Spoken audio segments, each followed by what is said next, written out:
Quero começar dando continuidade à mensagem de ontem. Ontem estava falando a vocês aqui sobre a história, o rolo de vida entre Absalão e Davi. E eu falei a vocês que existem algumas técnicas, algumas formas que Satanás usa para roubar o seu coração, roubar o coração do seu filho, roubar o coração do seu neto, roubar o seu próprio coração. E ele usa algumas técnicas. Eu também expliquei para vocês que eu exemplifico a Absalão como uma espécie de Satanás. Por quê? Porque ele tenta, não, pelo fato de não ser o verdadeiro rei, tenta roubar o reino do seu próprio pai, ali a Davi. E por isso Satanás também tenta roubar o reino de Deus.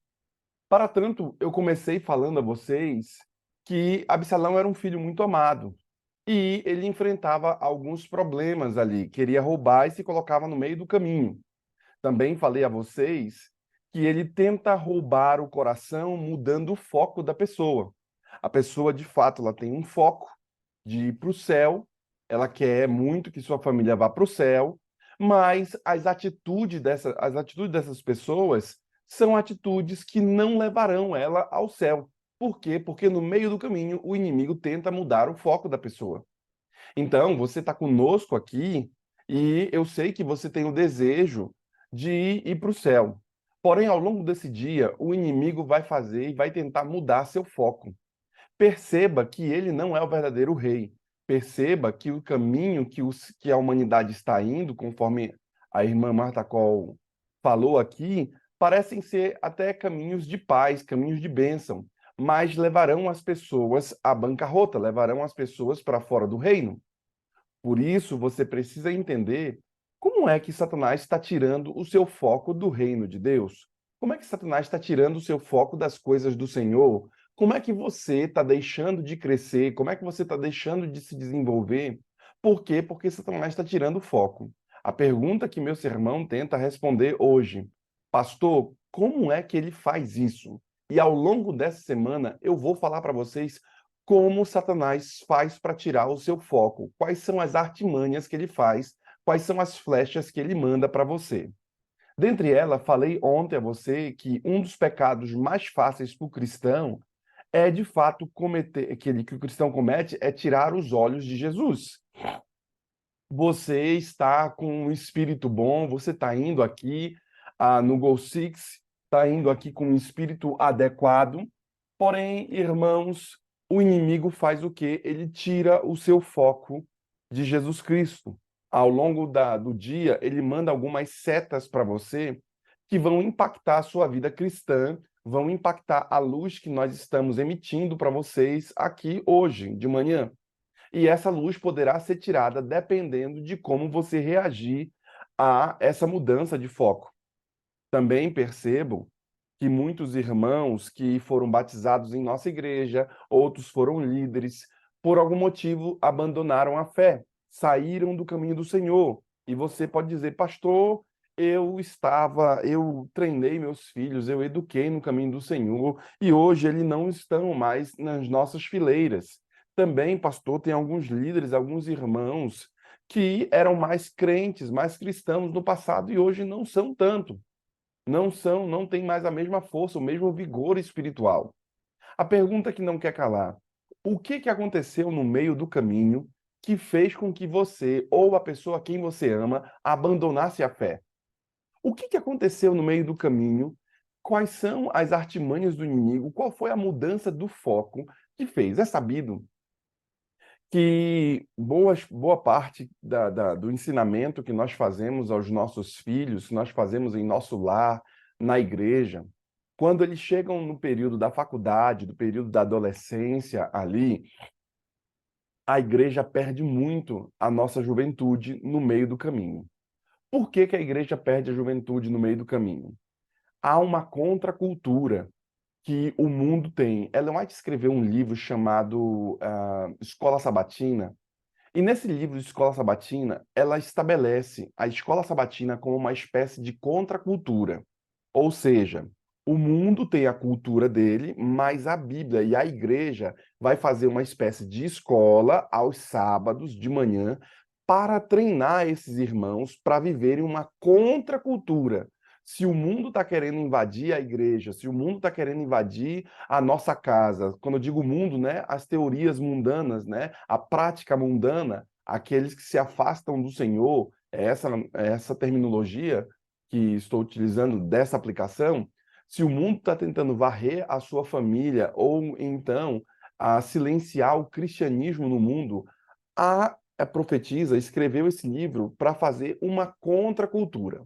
O problema está que muitos dos nossos irmãos não estudam mais a palavra. Ela mesmo declara em seu livro que os livros que ela escreveu são uma espécie de luz menor que guiará as pessoas à luz maior, ou seja, são uma espécie de lanterna, certo?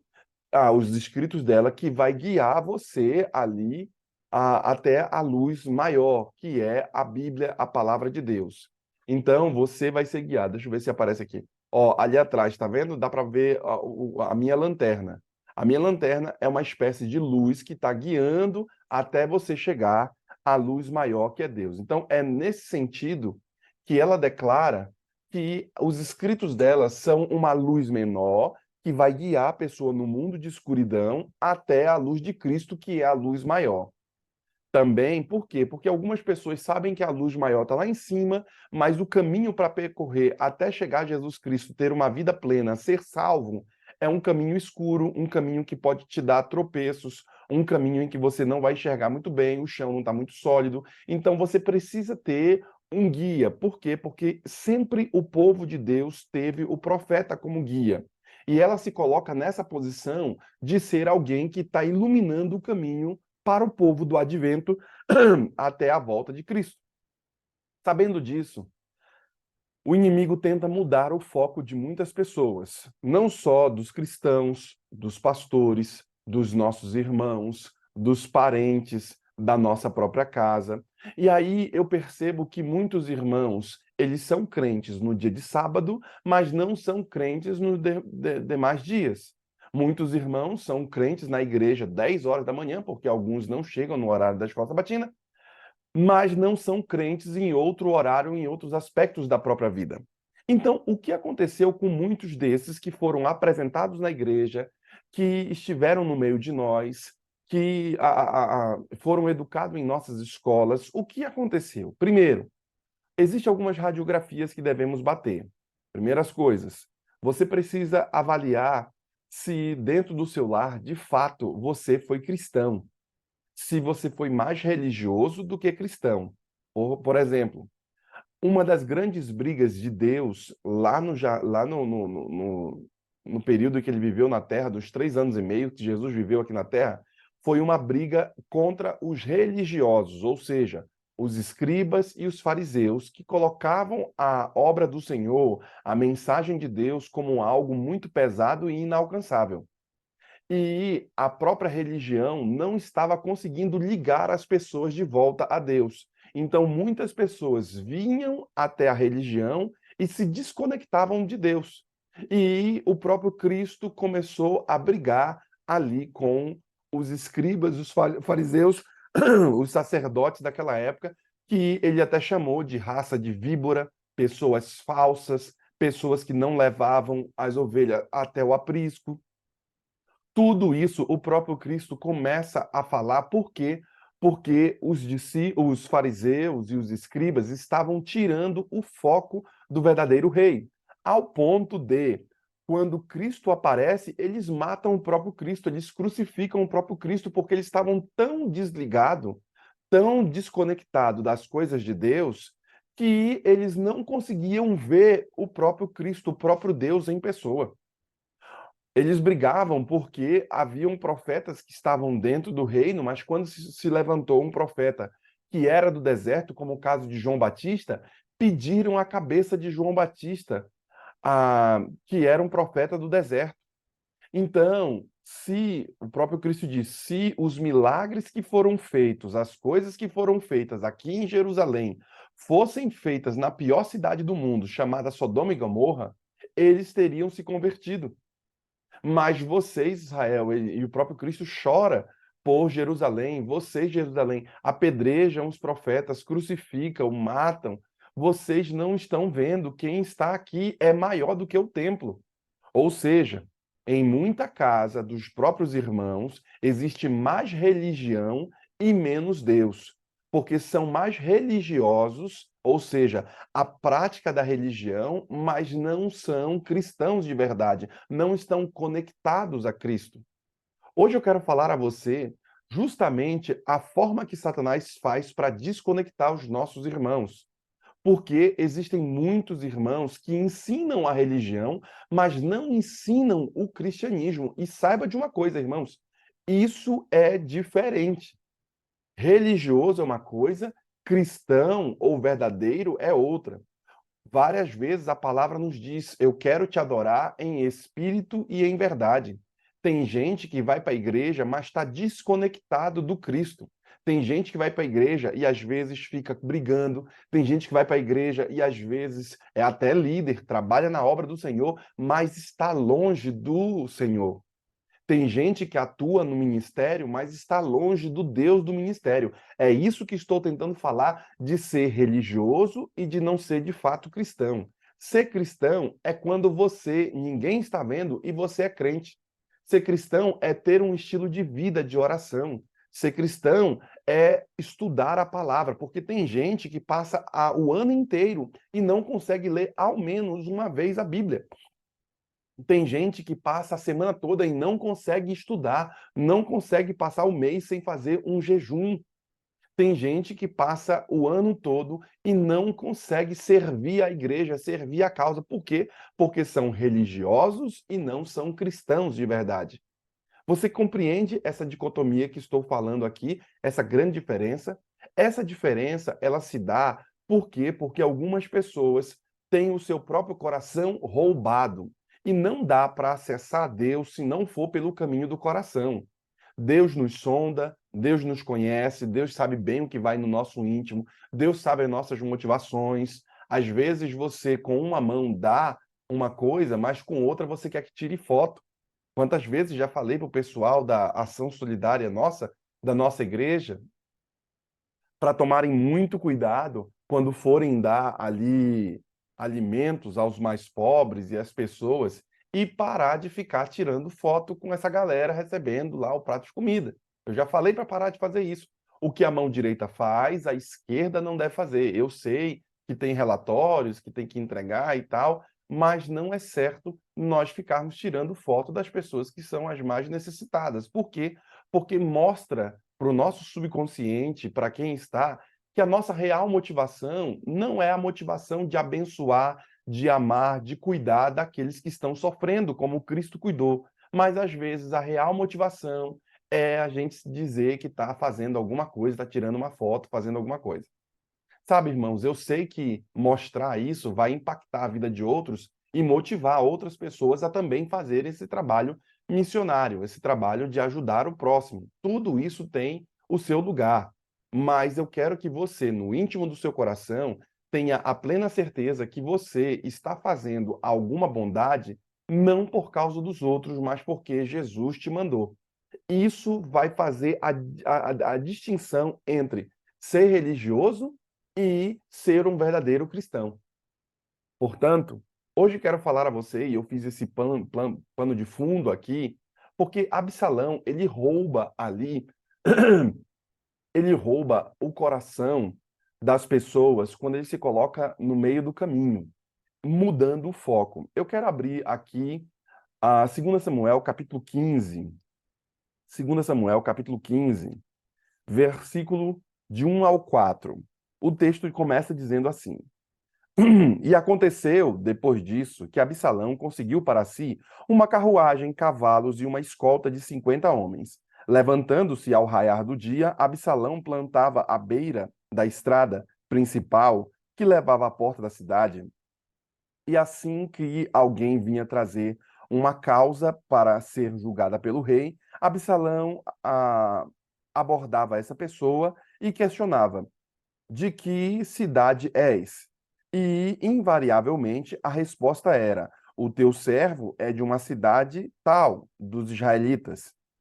Então Absalão aproveitava a oportunidade e comentava: a tua causa é válida, justa, mas infelizmente não há nenhum representante do rei que te escute. E Absalão sugeria que quem me dera ser designado juiz desta terra. Todas as pessoas que tivessem uma causa ou demanda legal viriam a mim e eu lhes faria justiça. Vamos parar por aqui. Absalão, com raiva do seu pai, tenta roubar o reino do seu pai. Como ele faz isso? Ele se coloca no meio do caminho, roubando o coração das pessoas. Todo mundo que saía da sua cidade e ia até Jerusalém, subia até Jerusalém, para então poder falar com o rei Davi, o filho de Davi, que tentava roubar o seu próprio trono, se colocava no meio. Como ele se colocava no meio? Ele estava bem bonito, bem fardado, ele mais 50 cavalos, 50 cavaleiros, 50 soldados, que ficava ali na frente. E ele, ao fazer isso daí, que ficava ali na frente, todo mundo começava a conversar com ele. Passava, que negócio é esse? Chamava a atenção, vou falar com ele. Porém, irmãos, ele roubava o coração. De que forma ele fazia isso? Ele roubava o coração, mudando o foco da pessoa e também distraindo a pessoa. Será que existe algum irmão que está sendo distraído pelo inimigo? Absalão era um jovem muito atraente, mas também ele era uma pessoa muito astuta e muito esperta. Ele cobiçava o reino do seu pai. E é um fato que sempre que alguém fica com ciúmes de alguém ou cobiça o que é de alguém, aquilo que alguém possui, é um seguidor de Satanás. O ciúme e também aqui a cobiça faz com que você tenha as ferramentas de Satanás. As pessoas que cobiçam o que é do outro, as pessoas que têm ciúme daquilo que o outro tem, daquilo que o outro é, isso se configurará uma forma de Satanás distrair você. Em vez de você estar realmente alegre e focado naquilo que Deus quer, você está cobiçando aquilo que é do outro. Esse foi o caso de Absalão aqui. Ele estava seguindo as doutrinas satânicas, porque ele estava cobiçando o reino do seu pai e ele também estava distraindo as pessoas, pois ele tinha ciúme da glória que seu pai tinha. E lembre-se que tudo isso aconteceu por causa daquele episódio de Betseba, né? Depois daquele episódio, mesmo Deus tendo perdoado a ele, depois daquele episódio, o ministério de Davi não foi o mesmo e Davi veio em bancarrota ao ponto do seu próprio filho guerrear contra ele. Davi não teve guerras fora ali nesse episódio específico, mas Davi teve guerras dentro da sua própria casa. Imagine só, a casa que vive em guerra não subsiste, diz a palavra. Portanto, Absalão preparou carros e cavalos. Olha só o rolo aqui. Carros e cavalos, e tinha 50 homens que corriam adiante dele para fazer com que os súditos do reino tirassem os olhos do verdadeiro rei. E a palavra diz que eles deviam olhar para ele. Ou seja, todo mundo tinha que olhar para Absalão. Ele usou isso como um meio para ganhar a atenção do povo. Todo mundo olhava para Absalão e isso era para ganhar a atenção do povo que ali estava. Ou seja, Absalão utilizou de uma distração, 50 homens lá na frente, tudo mais e tal, e ele lá em cima do cavalo, as pessoas chegavam, ele ficava na frente de Jerusalém, todo mundo tinha que passar por ele, e ele fez essa distração para quê? Para fazer todo mundo parar e ele fazer o questionamento, a pergunta que ele fez, né? Do versículo 3. Então Absalão aproveitava a oportunidade e comentava: a tua causa é válida e justa, mas infelizmente não há ninguém. Ele perguntava no versículo 2: de que cidade és? Invariavelmente a resposta era: o teu servo. Olha, era para a pessoa dizer o teu servo para quem? Para Davi, não para Absalão. E Absalão recebia essa glória aqui. Todo mundo que chegava: ó, Absalão, o teu servo é da cidade tal. O teu servo vem de tal lugar. Só que quem é que deveria falar isso e quem deveria receber essa glória? O próprio Davi, que é o verdadeiro rei, e Absalão não deveria receber esse tipo de glória. Bem, o teu servo é de uma cidade tal de Israel. Então, perceba aqui algumas coisas, dentre elas. Basta pensar, queridos irmãos, nas muitas maneiras diferentes que Satanás tenta distrair a pessoa. Tenta não somente distrair, porque tem muita gente que está distraída aí. É uma mosca voando. Sim, ó, o irmão é distraído e cai no pecado. Sim, o irmão cai no pecado. Veja, irmão, talvez você esteja distraído porque você passa muito tempo no celular. Você fica o tempo todo na internet. E isso está te distraindo, porque se você investisse o tempo que você gasta assistindo os filmes, assistindo ali a internet, jogando os videogames, fazendo as coisas ali que não vão te trazer o resultado que tu queres, você se investisse isso em estudo, se investisse isso na palavra, se investisse isso num curso, num estudo, você estaria num outro patamar. Olha para trás e veja quanto tempo você gastou e quanto tempo você deixou de investir. Por quê? Porque o inimigo está distraindo você. Você não está percebendo que há uma distração do inimigo sobre sua vida. E eu quero que você entenda que, eu escrevi aqui, eu já falei para vocês num determinado sermão, que eu mudei alguns significados das palavras para minha vida. Alguns significados de algumas palavras para minha vida, eu fiz uma modificação. Eu modifiquei esse significado dessas palavras para eu colocar um foco naquilo que realmente faz sentido e vale a pena, dentre esses significados. A palavra casamento, para mim, que é a união de duas pessoas, eu coloquei como casamento sendo um investimento. Se casamento é um investimento, então eu sempre tenho que estar investindo nesse propósito do casamento. Por quê? Porque casamento eu modifiquei o significado para minha própria cabeça. Casamento é um investimento. Então sempre eu tenho que estar investindo, eu tenho que estar avaliando, eu tenho que estar olhando para ver se o casamento está bom. Porque casamento agora é o quê? Um investimento. Eu também modifiquei aqui algumas coisas, dentre elas, família para mim. Família para mim é um quartel-general aqui. Família para mim é um quartel do reino de Deus. Então, eu preciso ter ordem aqui dentro, eu preciso ter qualidade aqui dentro, eu preciso treinar aqui dentro.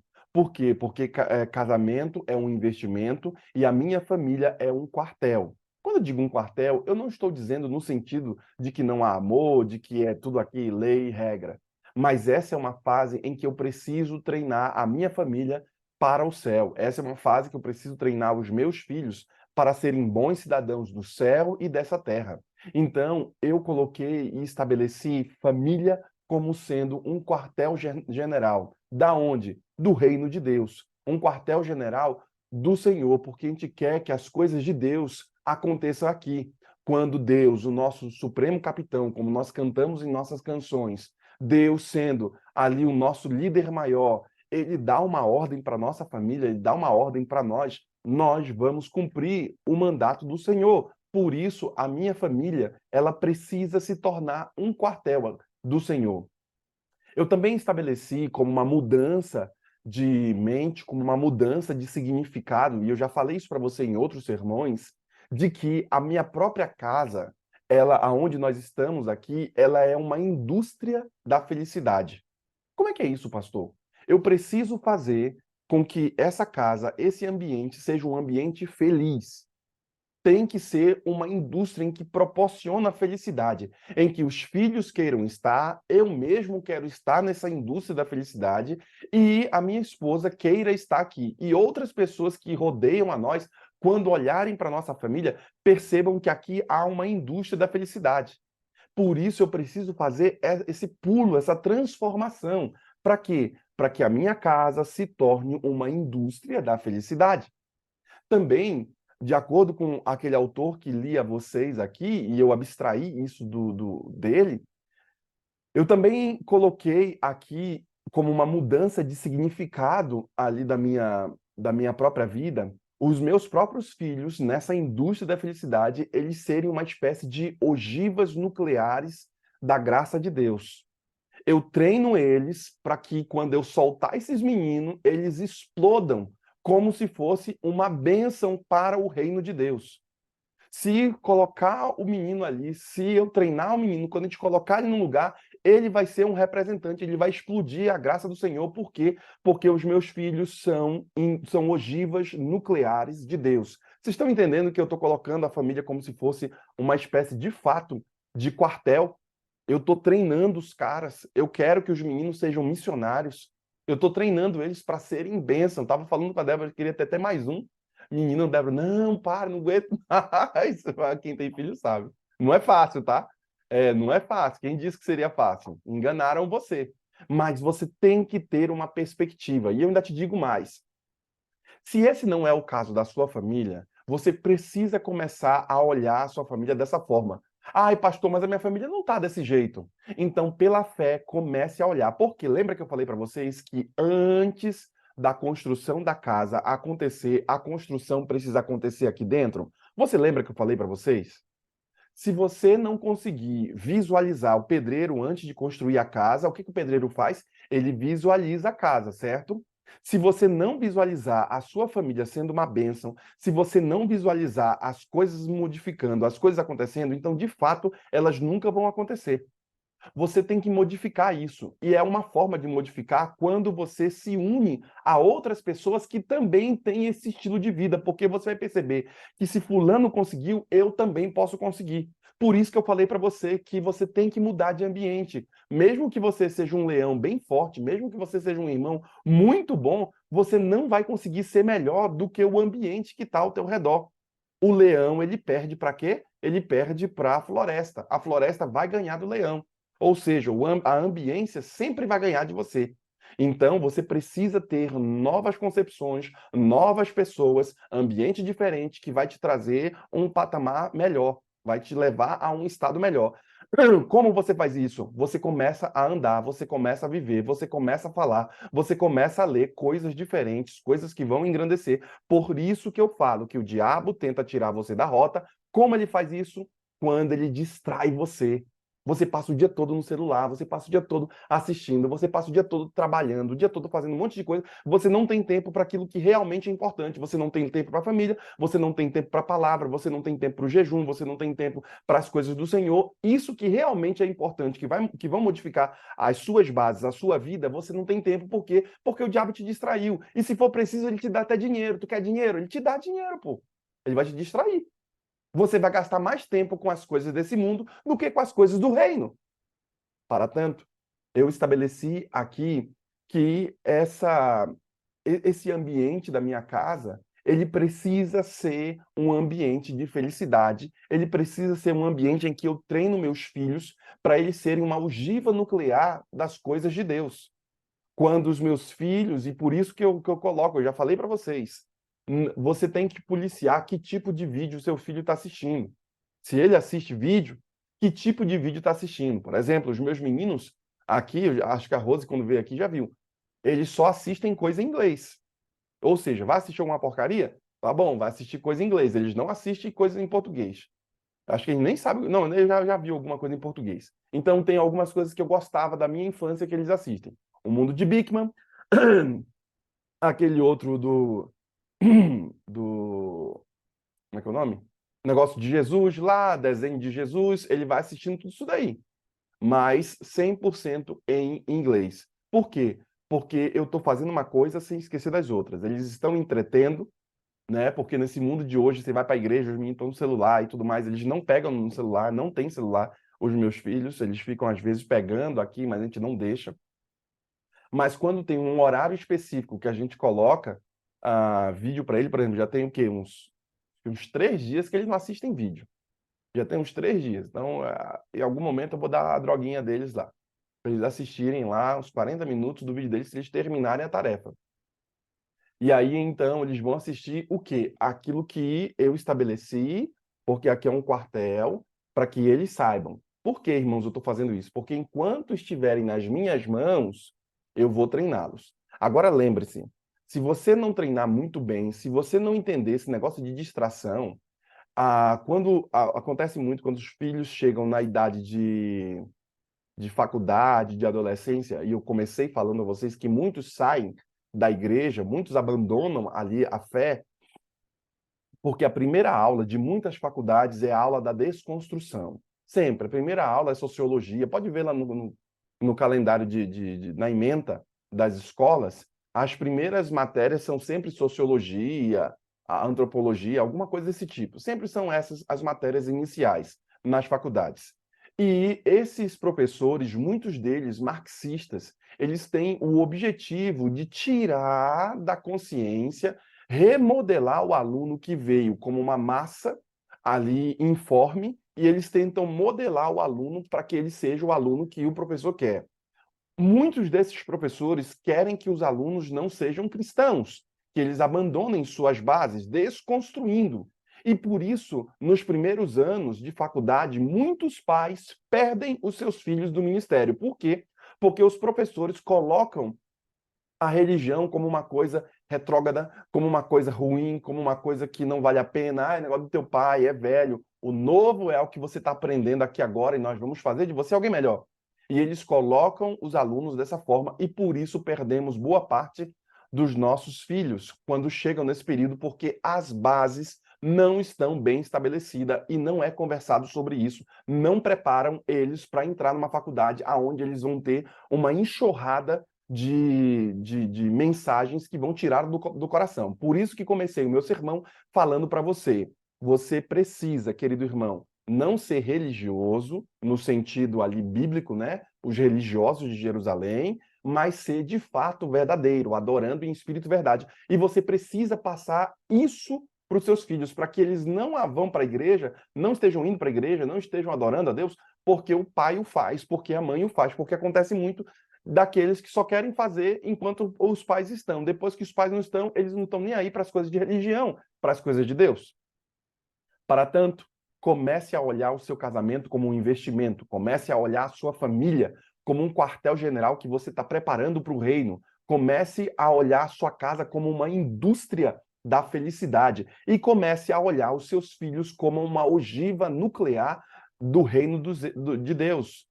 Quando você perceber isso daí, quando você perceber nesses poucos minutos aqui que me restam, você percebe que a Absalão tentava fazer a distorção do que estou falando. Ele se colocava no meio para distrair as pessoas. Ele usa, por exemplo, o que o diabo usa para tirar os nossos filhos, os nossos irmãos da rota?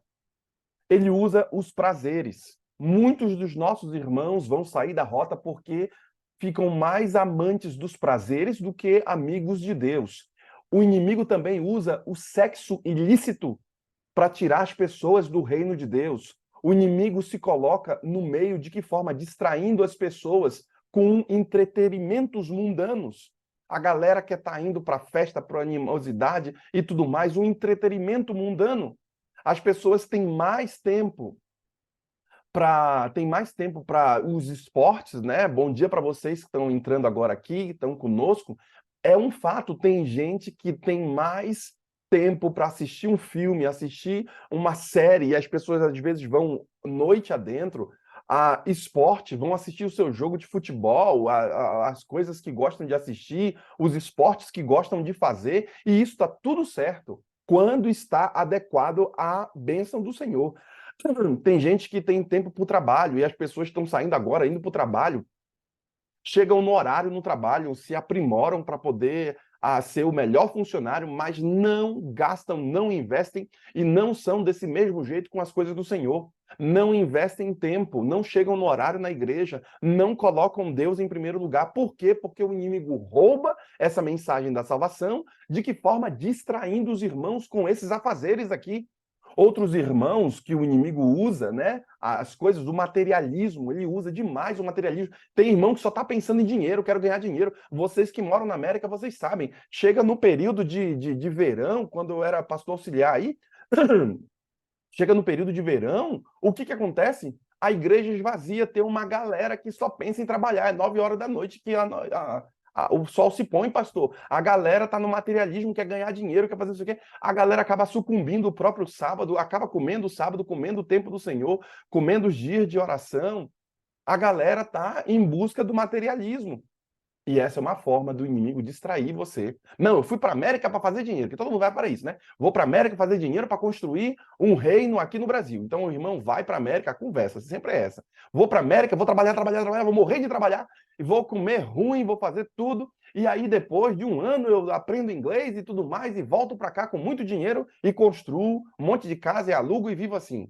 Esse é o sonho de um monte de brasileiro que vai para a América. Só que essa é uma forma do inimigo distrair, porque muitos desses vão para a América e se perdem. Muitos desses vão para a América e deixam de ser cristãos. Quando eram aqui no Brasil, eram verdadeiros cristãos, estavam aqui, mas foram para aí, perderam a mão e o inimigo fez o quê? Usou os camaradas ali, Satanás usa de distração para tirar o foco. O cara gasta todo o dinheiro dele porque ele nunca teve, quer comprar o sapato da Nike, quer comprar as coisas, quer comprar o iPhone, quer comprar os negócios. Ele gasta todo o dinheiro dele e quando ele vê, ele tem que trabalhar de novo o mês que vem porque ele acabou com o dinheiro, tem que pagar o aluguel, tem que fazer. E vocês sabem, quem mora aí sabe, a vida começa a girar de novo. Sabendo disso, eu percebo que Satanás usa o prazer, usa o sexo, usa o entretenimento mundano, usa os esportes. O próprio trabalho pode ser uma forma de distrair você das coisas do Senhor. Usa o materialismo e até mesmo as atividades da família para atrair as pessoas para si mesmo. Tem gente que pensa, não, minha família, tudo é minha família, e não pensa nas coisas do Senhor. Eu conheço gente assim, que quer passear, quer sair, tá tudo certo. Só que perceba o que eu escrevi aqui. Essas coisas, em um ambiente adequado, podem ter valor saudável e de qualidade. De fato, essas coisas que falei, num ambiente adequado, podem ser uma bênção. Devem ser uma bênção. O sexo dentro de um ambiente de casamento é uma bênção. O prazer dentro de um ambiente adequado é uma bênção. O entretenimento que você tem nesse mundo é uma bênção. As coisas da alegria dessa terra, isso é uma bênção. O esporte, o trabalho, o dinheiro que você ganha é uma bênção, desde que você não troque a fé por isso. Desde que você não troque o reino de Deus por isso. E, portanto, essas coisas, eu escrevi aqui, elas são de fato uma bênção quando adequadas num valor saudável e de qualidade. Mas debaixo das influências pervertidas de Satanás, pode ser uma distração terrível de Champlin. Quando isso está debaixo das coisas de Satanás, as coisas que Deus te deu, os prazeres que existem nesse mundo, que deveriam ser uma bênção, acabam sendo uma maldição quando essas coisas estão debaixo das pervertidas atitudes de Satanás. É um fato que tudo o que dificulta essa caminhada sua até o céu, tudo que está dificultando essa caminhada até você chegar a Cristo, ou faz com que você se torne infiel à igreja, ou distraem você. Tem irmãos, e eu conheço pessoas que, por conta dessas coisas que falei, que o inimigo se coloca no meio, faz com que o irmão seja infiel. O irmão é materialista, ele não devolve o dízimo. O irmão não, só pensa no trabalho e tudo mais, só pensa nas coisas dele, ele não quer trabalhar na igreja. Isso faz com que muita gente se torne infiel à igreja, às coisas de Deus. Quando não, o irmão não é infiel, mas o irmão se distrai. Ele não tem tempo para, não, o irmão não abandonou a igreja, pastor. O irmão não saiu da igreja, tá tudo certo. Só que o irmão não é um irmão fervoroso. O irmão não é um irmão que expulsa o demônio. O irmão não é um irmão que estuda a palavra. O irmão não é um irmão que tem um estilo de vida de oração. O irmão passou o ano todo e não conseguiu ler a palavra. O irmão não leu um livro do Espírito de Profecia. O irmão fica capengando para estudar a lição da escola sabatina. Você está percebendo que o inimigo se coloca como uma forma de distrair a pessoa? Pensando nisso, eu termino o meu sermão aqui com vocês, deixando claro que existem algumas formas que o inimigo atua para destruir você, para roubar o seu coração. O primeiro deles eu estabeleci com vocês ontem, falando o quê? Que ele tenta roubar o seu coração, mudando o seu foco. De que forma, pastor, o inimigo muda meu foco? Satanás usa da distração para mudar o seu foco. E ele está tentando distrair um monte de crente. Amanhã eu estarei falando a você como é que ele faz para enganar você. Porque tem gente que é enganada. Uma coisa é você fazer consciente, outra coisa é você não saber da onde vem a pancada. Outra coisa é você não saber qual é o problema que você está enfrentando. Isso é uma situação muito difícil. Por quê? Porque o inimigo se utiliza de engano. Absalão se colocava no meio do caminho para fazer o quê? Para enganar as pessoas ali. Ele se colocava no meio do caminho para distrair as pessoas com 50 homens. As pessoas, em vez de ir para Davi, em vez de ir para Deus, as pessoas estavam gastando mais o seu tempo aqui nessa terra, mais o seu tempo com as coisas de Absalão do que com as coisas do verdadeiro rei. Será que esse não é o seu caso? Que você não está tendo tempo para nada para as coisas do Senhor? Você só está tendo tempo para as coisas que realmente você quer nessa terra? Bem, hoje a irmã Ana Rodrigues estará orando. Se a Ana Rodrigues não estiver aqui conosco, a irmã Rose estará orando. E enquanto essas irmãs estiverem orando, eu quero que você converse com Deus também e fale: Senhor, será que tem algumas coisas que estão realmente me distraindo? Será que existem algumas coisas nessa terra que estão me afastando de ti ou mesmo me fazendo ser infiel a ti? Bem, hoje é o momento de você avaliar se o inimigo está se colocando no meio entre você e Deus, se Absalão está tentando te enrolar. Por quê? Porque hoje é o dia da vitória para você. Vamos orar. Ana Rodrigues, ela está aí, sim. Ana, Sim, bom dia a todos. Vamos orar. Estão me ouvindo? Todos, estão me ouvindo? Senhor, nós queremos louvar e bendizer o teu nome mais uma vez amanhã, sendo agradecidos a ti pela oportunidade que tu nos concedes de termos a tua palavra através do pastor Anderson. Queremos, ó Deus, louvar e bendizer a ti pela vida desse pastor, pela sua família, sua esposa, seus 2 filhos, que dão a ele o sustento e o suporte que ele precisa para pregar o teu evangelho. Que família linda e abençoada que este homem de Deus e esta serva do Senhor têm construído aqui nesta terra.